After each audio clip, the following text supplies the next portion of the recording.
ಮನುಷ್ಯನಿಗೆ 100 ವರ್ಷ ಆಯಸ್ಸು ಸಿಕ್ಕಿದ್ದು ಹೇಗೆ? ಒಬ್ಬ ಮನುಷ್ಯನಿಗೆ ಬ್ರಹ್ಮ 100 ವರ್ಷ ಆಯಸ್ಸು ಕೊಟ್ಟಿದ್ದು ನಿಜಾನಾ? ಯಾಕೆ ಎಲ್ಲ ಪ್ರಾಣಿಗಳಿಗಿಂತ ಹೆಚ್ಚು ಮನುಷ್ಯನಿಗೆ ಇಷ್ಟೊಂದು ಆಯಸ್ಸು ಸಿಕ್ಕಿದ್ದು? ಇದಕ್ಕೆ ನಿಜವಾದ ಕಾರಣ ಏನು? ಮನುಷ್ಯ ಯಾವ ಯಾವ ಪ್ರಾಣಿಗಳ ಆಯಸ್ಸನ್ನ ಬದುಕುತ್ತಾನೆ? ನೀವು ಮನುಷ್ಯರಾದರೂ ಯಾಕೆ ನಾಯಿ, ಕತ್ತೆ, ಗೂಬೆ ತರ ನಮ್ಮ ಜೀವನವನ್ನ ಜೀವಿಸುತ್ತೇವೆ?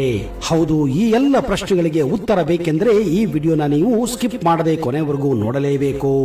ಒಮ್ಮೆ ಹಂಸ ಕೈಲಾಸದತ್ತ ಹೋಗುವಾಗ ಗೂಬೆ, ಕತ್ತೆ, ನಾಯಿ ಈ 3 ಪ್ರಾಣಿಗಳು ನಗುನಗುತ್ತಾ ಕೈಲಾಸದಿಂದ ವಾಪಸ್ಸು ಬರುತ್ತಿರುವುದನ್ನ ಕಂಡು ಆಶ್ಚರ್ಯಚಕಿತವಾಗುತ್ತದೆ.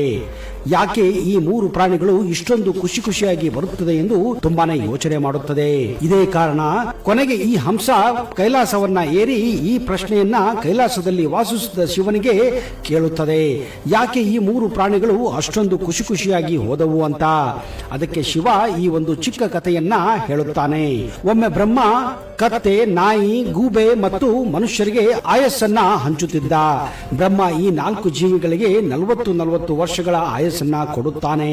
ಇದನ್ನು ಕೇಳಿದಂತ ನಾಯಿ ತುಂಬಾನೇ ಬೇಜಾರಾಗುತ್ತದೆ. ಓ ಬ್ರಹ್ಮದೇವನೇ, ನಾನು 40 ವರ್ಷಗಳ ಕಾಲ ಈ ಆಯಸ್ಸನ್ನ ಹೇಗೆ ಕಳೆಯಲಿ? ಪ್ರತಿನಿತ್ಯ ನಾನು ಕಂಡವರ ಮೇಲೆ ಬೊಗಳಬೇಕು, ರಾತ್ರಿಯೆಲ್ಲ ನನ್ನ ಮನೆಯ ಮಾಲೀಕರನ್ನ ಕಾಯಬೇಕು, ಸರಿಯಾಗಿ ಊಟ ಕೂಡ ಸಿಗುವುದಿಲ್ಲ, ನಿದ್ದೆ ಆಗುವುದಿಲ್ಲ, ಕೇವಲ ಬೊಗಳುತ್ತಾ 40 ವರ್ಷ ನಾನು ಹೇಗೆ ಬದುಕಲಿ?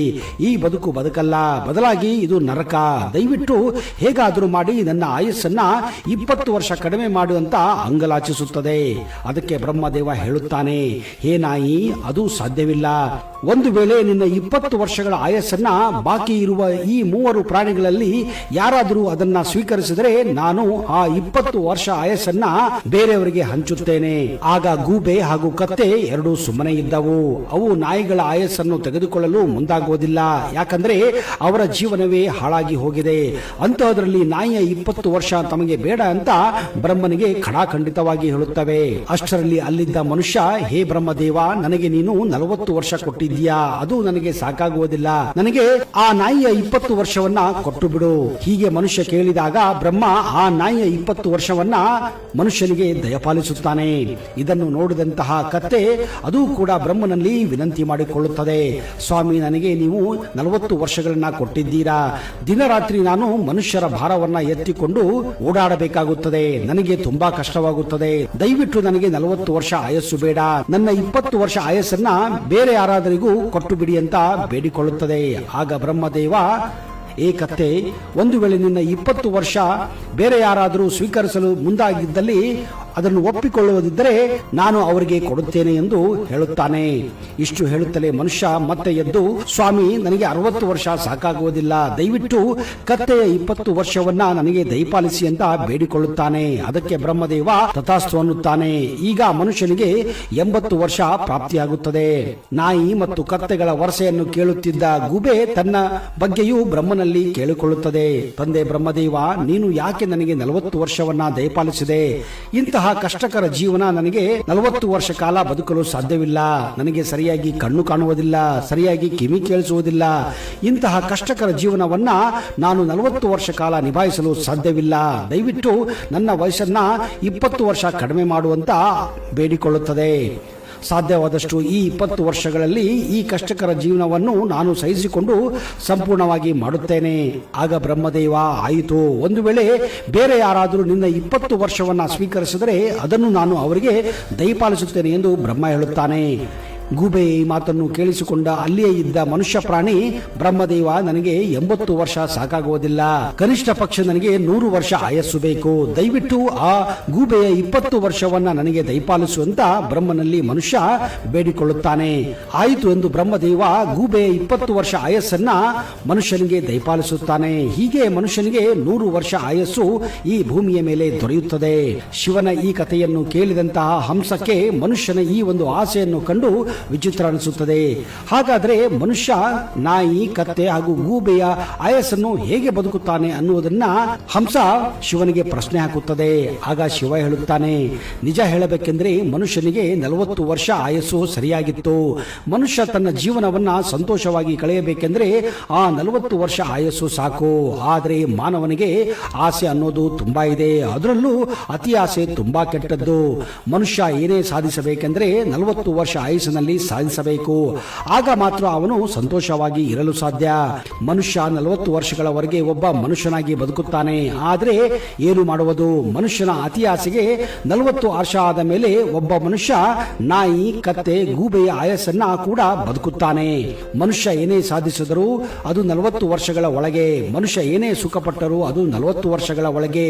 ಮನುಷ್ಯ ಏನೇ ಮೋಜು ಮಸ್ತಿ ಮಾಡಿದರೂ ಅದು 40 ವರ್ಷಗಳ ಮಾತ್ರ. ಇದನ್ನೆಲ್ಲ ಕೇಳಿದ ಹಂಸ ಶಿವನಿಗೆ ಒಂದು ಪ್ರಶ್ನೆ ಕೇಳುತ್ತದೆ.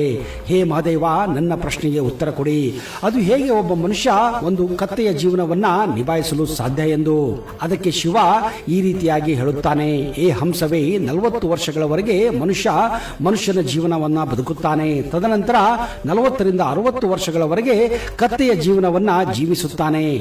ಕೆಲಸ ಸಿಕ್ಕ ಮೇಲೆ ಮದುವೆ ಮಾಡಿಕೊಂಡು ಹೆಂಡತಿ ಮಕ್ಕಳ ಭಾರವನ್ನ ಕತ್ತೆಯ ಹಾಗೆ ಸಹಿಸಬೇಕಾಗುತ್ತದೆ. ಸಂಸಾರದ ಜಂಜಾಟದ ಭಾರವನ್ನ ಸಹಿಸಬೇಕಾಗುತ್ತದೆ. ಕತ್ತೆ ಹಾಗೆ ದುಡಿದು ತನ್ನ ಕುಟುಂಬವನ್ನ ಸಾಕಬೇಕಾಗುತ್ತದೆ. 40 ವರ್ಷಗಳವರೆಗೆ ಪಟ್ಟ ಸಂತೋಷ, ಆಡಿದ ಮೋಜಿ ಮಸ್ತಿ 40 ವರ್ಷಗಳ ನಂತರ ಮಾಡಲು ಸಾಧ್ಯವಿಲ್ಲ. ಯಾಕಂದ್ರೆ ಕುಟುಂಬವನ್ನ ಸಾಕುವ ಭಾರ ಅವನ ಮೇಲೆ ಇರುತ್ತದೆ. ಈ ರೀತಿ ಒಬ್ಬ ಮನುಷ್ಯ 20 ವರ್ಷಗಳ ಕಾಲ ಕತ್ತೆಯ ಜೀವನವನ್ನ ಜೀವಿಸಬೇಕಾಗುತ್ತದೆ. ಶಿವನ ಈ ಉತ್ತರವನ್ನ ಕೇಳಿ ಹಂಸ ಸಂತುಷ್ಟವಾಗುತ್ತದೆ. ಆದರೆ ಅದಕ್ಕೆ ಒಬ್ಬ ಮನುಷ್ಯ ನಾಯಿಯ ಜೀವನವನ್ನ ಹೇಗೆ ನಿಭಾಯಿಸುತ್ತಾನೆ ಅಂತ ಕೇಳುತ್ತದೆ. ಅದಕ್ಕೆ ಪರಮಾತ್ಮ ಈ ರೀತಿಯಾಗಿ ಉತ್ತರ ಕೊಡುತ್ತಾನೆ, ಹೇ ಹಂಸವೇ, ಒಬ್ಬ ಮನುಷ್ಯ 60 ರಿಂದ 80 ವರ್ಷಗಳ ಕಾಲ ಒಂದು ನಾಯಿಯ ಜೀವನವನ್ನ ಜೀವಿಸುತ್ತಾನೆ. 60 ವರ್ಷಗಳ ನಂತರ ಮನುಷ್ಯ ಮನೆಯ ಹೊರಗೆ ಕೂತು ಬರುವವರನ್ನ ಹೋಗುವವರನ್ನ ನೋಡುವುದೇ ಅವನ ಕೆಲಸವಾಗುತ್ತದೆ. ಮನೆಯನ್ನ ಕಾಯೋದು ಅವನ ಕೆಲಸವಾಗುತ್ತದೆ. ಬೇರೆಯವರಿಗೆ ಯಾವಾಗಲೂ ಸಲಹೆ ಕೊಡುವುದೇ ಅವನ ಕೆಲಸವಾಗುತ್ತದೆ. ಆದರೆ ದುರದೃಷ್ಟ, ಅವನ ಸಲಹೆಗಳನ್ನು ಯಾರೂ ಕೇಳುವುದಿಲ್ಲ. ಇದರಿಂದ ಮನುಷ್ಯ ಕಂಡವರ ಮೇಲೆ ನಾಯಿಯ ಹಾಗೆ ಬೈಯುವುದು, ಕಿರ್ಚಾಡುವುದು, ಸುಖ ಸುಮ್ಮನೆ ಮಾತಿಗೆ ತಲೆ ತಿನ್ನುವ ಕೆಲಸ ಮಾಡುತ್ತಾನೆ. ನಿನ್ನ ಸುತ್ತಮುತ್ತ ನೀನೇ ನೋಡಿರಬಹುದು.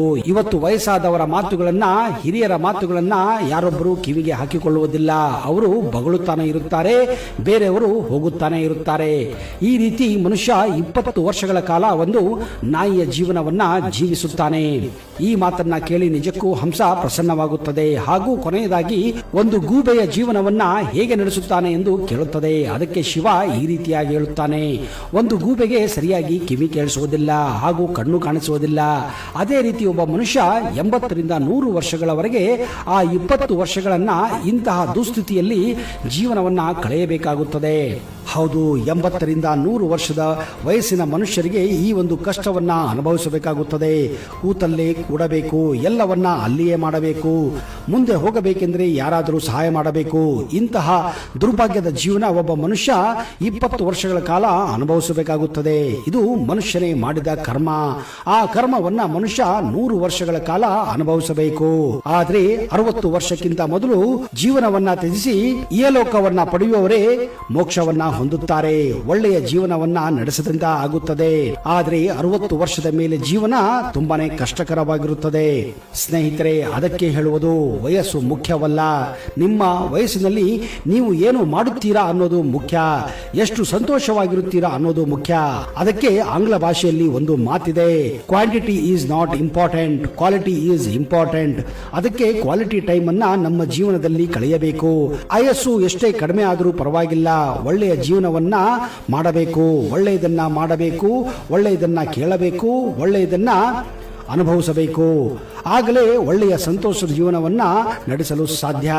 ಇಲ್ಲವಾದರೆ ನೀವು ನಾಯಿ, ಕತ್ತೆ, ಗೂಬೆಯ ಜೀವನವನ್ನ ಅನುಭವಿಸಬೇಕಾಗುತ್ತದೆ.